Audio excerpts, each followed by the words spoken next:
Dan, I can never get tired of that song.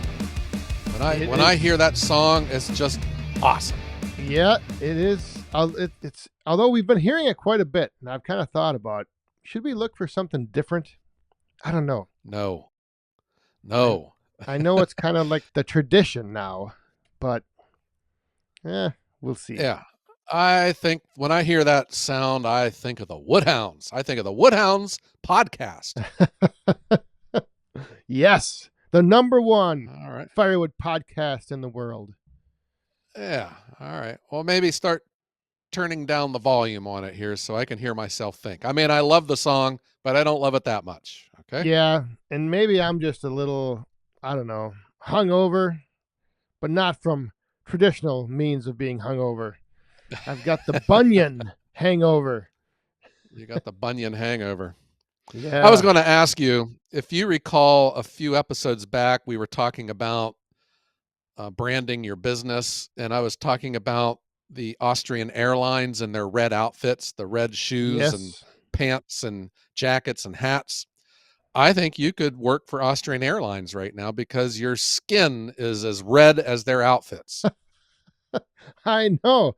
I am fried. I'm fried and I'm tired. It was a long day of travel back here to Wisconsin, but yeah, I'm beat, man. What the heck was the weatherman thinking that week? I had to keep asking myself, A, am I in Ohio? And B, is it October? Exactly. Last time I was in Ohio, it was raining and it was cold. And now in October, it's hot, sunny, and just unbearable. I mean, I had to leave the show in the middle of the afternoon just to go rest and rehydrate. Yeah. I was not at my best because of the heat and because of my 100 SPF sunscreen. I think it's because I'm old enough now. I was starting to get into trouble, and I caught it myself because I couldn't talk. My mouth quit working. So I went and I just found me a nice shady spot and got a bunch of waters and just tried my best to cool off. But I mean, serious, I was on the path to heat stroke or something. I believe it. I was feeling a little weird myself, and then I had my parents with me this year, and that's why on Friday when we were out there, it was getting hot, and they wanted to kind of get out of the heat. So I took them back to the hotel, and then we did the same thing on Saturday. We kind of left kind of like early afternoon, just when it was starting to get really hot. Yeah. I think it's like, the dirt track in the infield, it just radiated heat on top of everything else. There's not a cloud in the sky. Nope. It was only was it in the low 80s? But gosh, it felt like an oven. There's no escaping it. Yeah. Gosh. Well, if everyone out there is not familiar with this topic, we're talking about I don't know, is it the nation's largest? I mean, if it isn't, it probably is. The nation's largest timber and tree service and firewood machine trade show in the country. Yes. It's held the first October of every year in a little town called Cambridge, Ohio, at the intersections of Interstate 77 and 70, Guernsey County. The Guernsey County Fairgrounds. Yeah. And it was, I don't know, Dan, do you think, I mean, the machinery, the vendors, the exhibitors, was it the most ever, do you think? I would say if it wasn't, it was awful close. Yeah.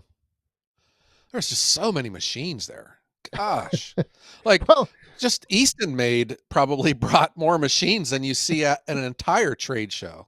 They must have had 100 machines there. It was the amount of exhibitors, but then also those exhibitors had machines and machines and machines in their space. Yes. There was just, Wolf Ridge. I mean, look at that. They had the Yappas, the Wolf Ridge splitters, the fuel wood machines. I mean, there was just stuff everywhere. Yeah.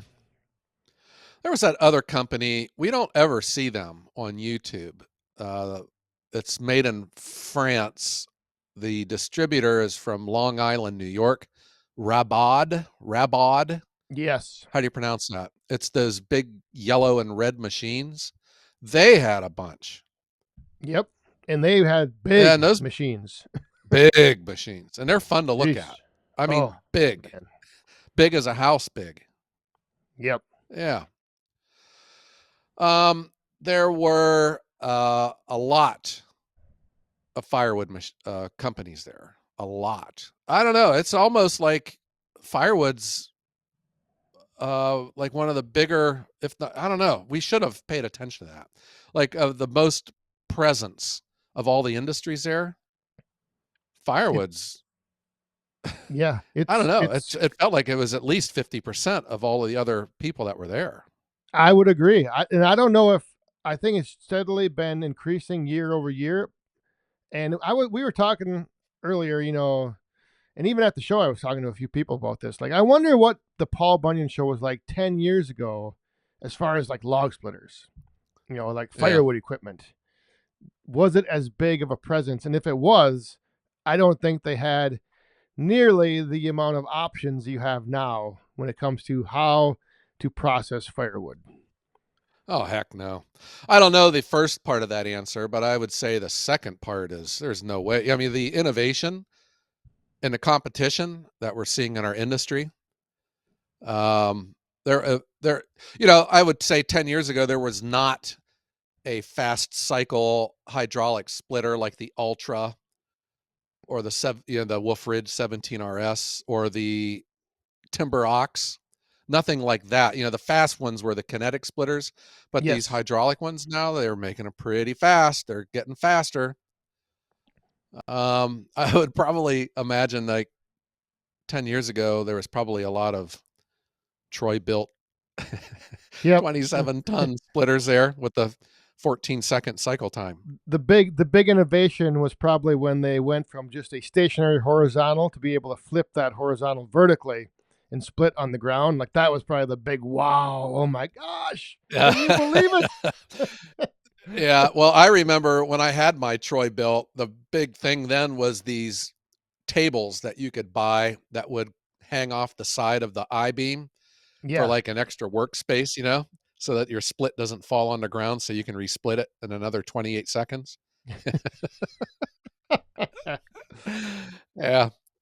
Yeah, but think about how far everything's come, Dan. There was just so many cool machines there. Yeah, and Gosh. even now, I mean, if I look back to the first time I attended, which was I think 4 years ago.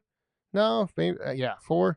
I mean, back then there weren't that many firewood processors, and now there's firewood processors There's everywhere. processors everywhere. Oh my And gosh. it's not only just the big companies making them, but you're starting to see, like Han Yes. has that nifty little machine.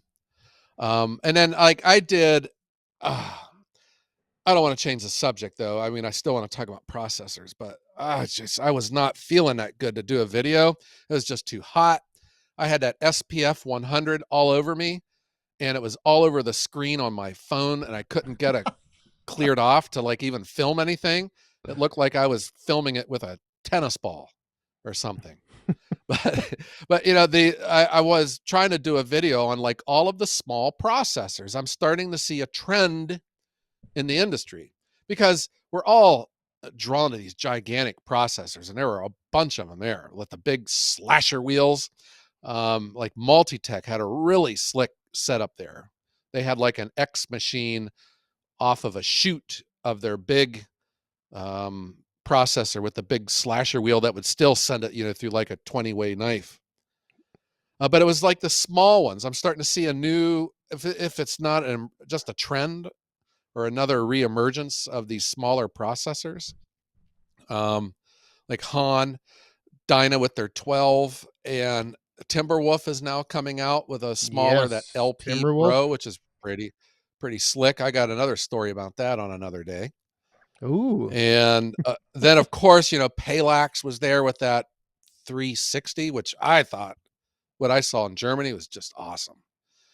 The Yappa was there with the 365 with a perfect split. The Yep. the Typhoon had that smaller 380, I think. Yeah, it's Yeah. just It was everywhere. nice. Yeah. Yeah. Built Right had a small processor there. Range Road was there. That Range Road, that's an interesting company. They're the importers from Canada, but they always have a lot of cool machines. Yes, they do. They kind of got stuck on that back side of the mulchers, though. But they had brought a lot of machines to the International Firewood Expo. I was really impressed with them. Yep.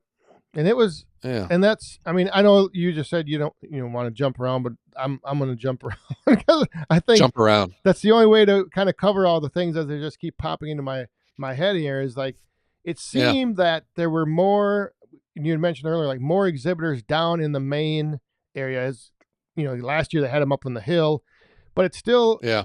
I don't know, to me the show seemed bigger, but it wasn't bigger with attendance. Like I think the attendance was kind of down, and I don't want to sound like I'm being a downer here, but I don't know what it was. Uh It huh. just seemed, or maybe I've seen it so many times that I don't recognize the crowds being as big as they are. I'm not sure. I think that's interesting that you say that because I kind of was feeling the same way. I don't know. It wasn't. I mean, would the weather have kept people away? It was 100. It felt like an oven out there, but it was just beautiful weather. It was a perfect day, just hot. Um, Maybe people left because it was so hot that came, but excluding like Saturday around lunchtime, it was pretty crowded. The food lines were a mile long. Yep. But then after I ate, I'm walking around. I do remember making a note to myself. I was like, it's kind of thin right now. Yeah. I don't know. I mean, like I mentioned, I left early afternoon both Friday and Saturday just to get out of the heat, and then I came Uh huh. back Saturday mid afternoon to when the line for the wood fired pizza was only two people instead of 200.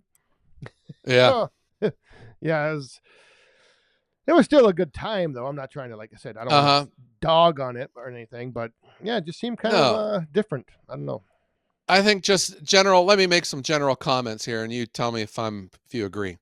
I thought that the grounds was jammed packed with exhibitors. Yes. I thought that it felt like that there were more firewood exhibitors and more firewood machines than I've ever seen at the Paul Bunyan. Yes. I thought it just felt thin attendance. I don't know. Yep. I didn't I'm think there with was you. many people there as and then I kind of got the sense that there was fewer YouTube channels there too. Yeah, I would agree with that as well. Just seemed, yeah, I don't know. Yeah. But just real quick, I do want to say that meeting people is still one of my favorite things to do, and I actually met. And I just want to give a quick. We normally don't do this, but I'm going to do a little shout out here to Uh-huh. Rancho's Outdoor Equipment down there in Texas, in Texarkana, Texas, or Texarkana, Texas. Texarkana. Texarkana. Rancho's outdoor equipment. They're a Wolf Ridge dealer, but he is he's a huge fan of the podcast, and so much of a fan that he actually advertises on the podcast down there in Texas. So, Ranchos, Yeah. glad you're listening. Glad you're tuning in, and it was great meeting you. So I had a similar experience. I ran into this family who are YouTubers from Tennessee. Um, oh, help me with the name, Dan. New Twin YouTubers Rivers. as well. They're new. I think they just I started their don't think they're channel this year. new, are they? Yeah, Are they I that think. new? Well, maybe not new. Maybe it's. I don't know. Maybe they're not new. Never mind. Maybe I'm thinking of somebody else. Yeah, Yeah, it Twin Rivers was Wood Products. Twin Rivers Wood Products. So it's a family, and they had, I think it was like five children. And if you watch their videos, they all work together. Yep. And to me, that was touching because, my kids are in college now or they've moved away. And not only, are they a family, but they also work together too. And the kids were just a lot of fun. They were all friendly. They would look at you when they talked. They were engaged. They were, fun, excited to be there. They were having a lot of fun. It was just nice. I'm going to give them a shout out on one of my upcoming videos too, because I was watching some of their video, even their videos. Their videos are just joyous. I like it. Yep. Yeah. So there's some of the, I mean, I know we were talking kind of dogging the show was kind of down, but there were moments like that made it a Uh huh. great Well, I Paul didn't think Bunyan we're weekend. dogging the show. Do you? Well, I I didn't mean, think we were dogging it. we're It's not just, dogging the I show. thought the We're just show is saying, just great. I mean, where else would you rather be? It just seemed like it was just kind of thin. I they thought just need Sunday to it was thin too. they Yeah. need to put a big air conditioned dome over top. Now we're talking. I was just reliving, it's like a couple years before I was down there freezing to death, wishing I had my parka because I only had my other coat. And I was wishing, oh my gosh, I would just take a sauna right now for an event instead of this cold. And then yesterday, I was wishing for that cold day. Yep. I just can't seem to make up my mind, Dan. Yeah, you and the weather. I tell you, whatever the weather is, you just got to find a way to complain about it, don't you? Gee. Yeah. So, what did you see? Did you see anything that you have on your mind today? Uh, actually, no. I was going to say, and it has to be related to the machines, Dan. Yeah, well, and maybe this is because of going every year for the past how many years, but I mean, I just saw everything and everything was great seeing it. Was there were some cool things, but nothing like just jumped out and stuck in my mind. I don't know. Uh huh. I noticed the new trend with these hoppers. Yeah. That I remember last year there was one company that had that hopper. It was that Australian company, the T-Rex Yep. something something. So this year I saw three more. There was one by Hahn, one by Wolf Ridge, and one by Easton Made. So that could be a new trend. Yeah, and they do look. I can see where they'd be handy. I know. Andrew, I talked to him about it, and he said he was against building one. And he finally Yeah. said, go ahead. They built it, and he used it, and he was very surprised at how much he enjoyed having it and how useful it actually was to, run the rounds right up to your splitter. Oh So, wow. yeah, he was convinced after that. He was like, all right, this Uh-huh. is something. And you of course are talking about Andrew Easton of the Oh, Easton Made yes. Wood Splitter Company. Yeah. Yeah. Yeah, I think, the one trend that I had noticed, I'd mentioned this before, was it seems like there's a reemergence of the smaller processor market. I've saw a number of smaller processors that are out there. I see again the benefit of competition, and that is where this theme where the firewood industry, I think, represents the way capitalism used to be, where you have a market where you can get into it, you can compete, and you can make a better machine, and someone's going to top it, and then you're going to top that. We are not an industry where these big companies come in and buy everyone up because they're lazy and so that they don't have to compete anymore. The firewood industry, I think we're still looking 50 years from now, this is going to be the golden era of the firewood industry. And thank goodness we are not in that type of situation because, to your point, there were just, all kinds of these innovations happening, even with like just wedge designs and Yeah. hydraulic, how fast the cycle times have gotten. And yeah, that's one of the things that I know there's been a lot of chatter around the firewood YouTube world about the nostalgia, old splitters and seeing them and this and that. But when you think back 20 years ago, your options were a splitting maul or a slow single I-beam hydraulic splitter. And now today, when you Yeah. walk around that Paul Bunyan show, there's just endless ways to split firewood. It's just Uh-huh. amazing. That said a lot too, in the automotive world, like, man, they don't make cars like they used to, and I'm thinking, yeah, well, thank God for that, because I don't have to get out and crank a crank on the front of my car to get the engine to start, Yeah. Uh, yeah. Uh-huh. Well, I guess there's good and bad in anything. I guess it's depending on how you look at it. But I'll take what we got. I think it's awesome, these machines. Some of them, I can't take my eyes off of them. Yeah.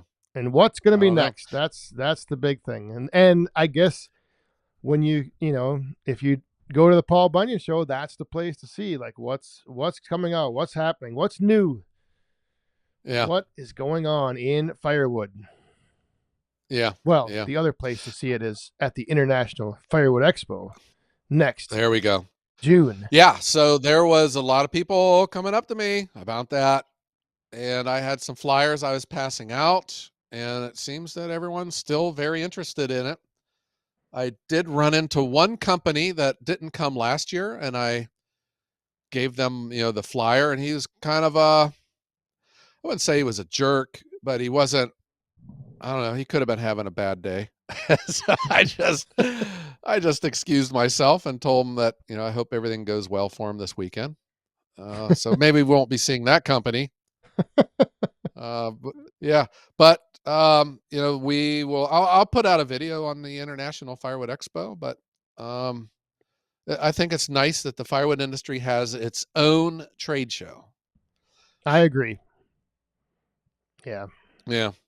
I recall, now I didn't look this year, but the year before, like on their website, the Paul Bunyan, they didn't even mention firewood.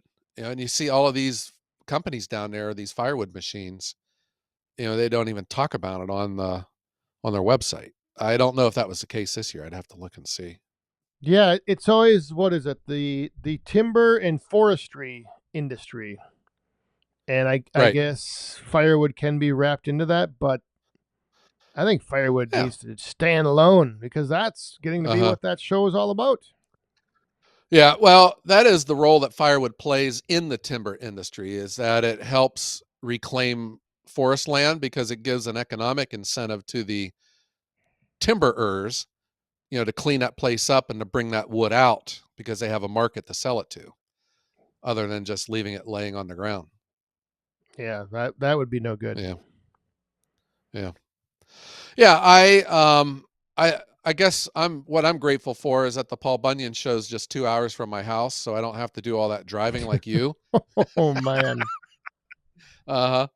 Because I just know on my way home on Sunday, I couldn't keep my eyes open. You Yeah, know, when being I out in that heat just saps you of your energy. we drove all the way home Sunday, and when I got home, I was home for about an hour, and I could not keep my eyes open. I just crashed. Yeah. Oh It was boy. it was a long day. Oh yeah, Dan, did you happen to see that Pezzolato firewood processor that was on a semi truck trailer? Yeah. That thing was enormous. Wow. Yeah. Yeah. Crazy stuff. Yeah, that thing was And then like huge. every year I can't take my eyes off those mulchers. It just looks like an ocean of mulch coming out of those things. Feel sorry for the Nonstop. tree. Yeah. Yeah. And then I also saw they had one of these gigantic pinchers that the guy would grab onto like a huge log and just squeeze it and just pop it right in half. Oh, I didn't see that. Yeah, I don't know. I probably missed that, and when I was starting to get too hot and seeing Yeah. spots. It looked it looked like one of those black beetles that you find in your garden with those pinchers and you're wondering what it would Oh, do to your finger. Well, okay. I learned the lesson. looking at that log. Yeah. All right, Dan. Well, about the food though, what did you eat? Oh, I had once again the wood-fired pizza. It's my favorite. You did. The veggie one Okay. is great. And I did have a Bunyan Yeah. burger. I think I have to add that. I also had a Bunyan Oh burger. wow. How long was the line? I don't know. I made my mom stand in it.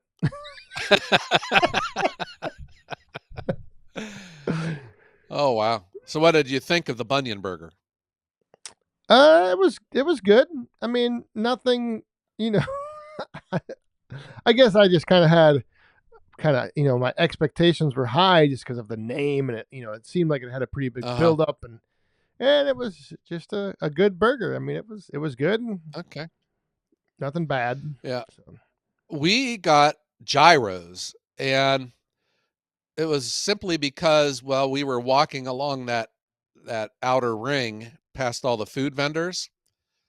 There was like an hour wait at every single one of them, and then when we got to the gyro buggy, there was like 2 people there. So yeah, we says, gyro it is. And we stood in line. And by the time we got our gyros, I turn around, they had a mile long line too. and how was it? The gyro is good.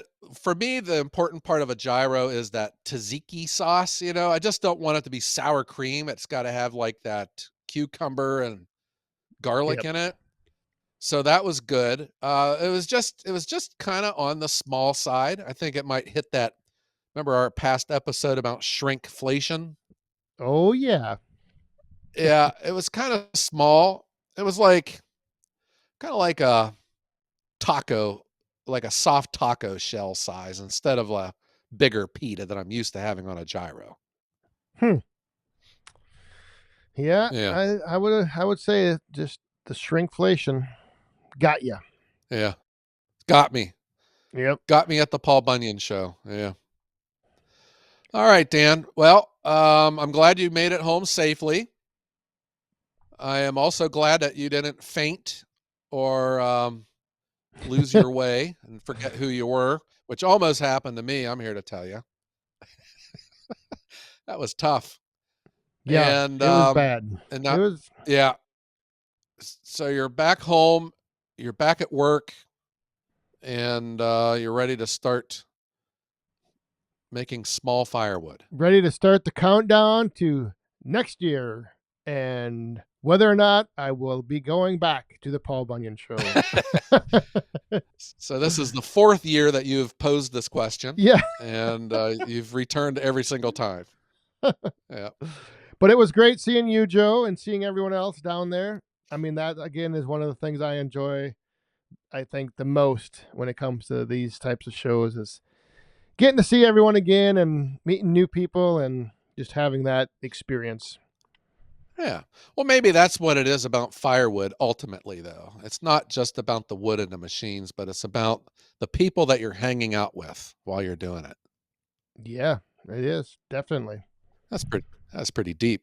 It gives me Yeah, a headache. Just yeah. yeah, now I gotta get We got get gotta this take the rest of the band day off now. get this band struck up because this is Yeah, let's getting. strike up the Yeah. band, Dan. All All right. right.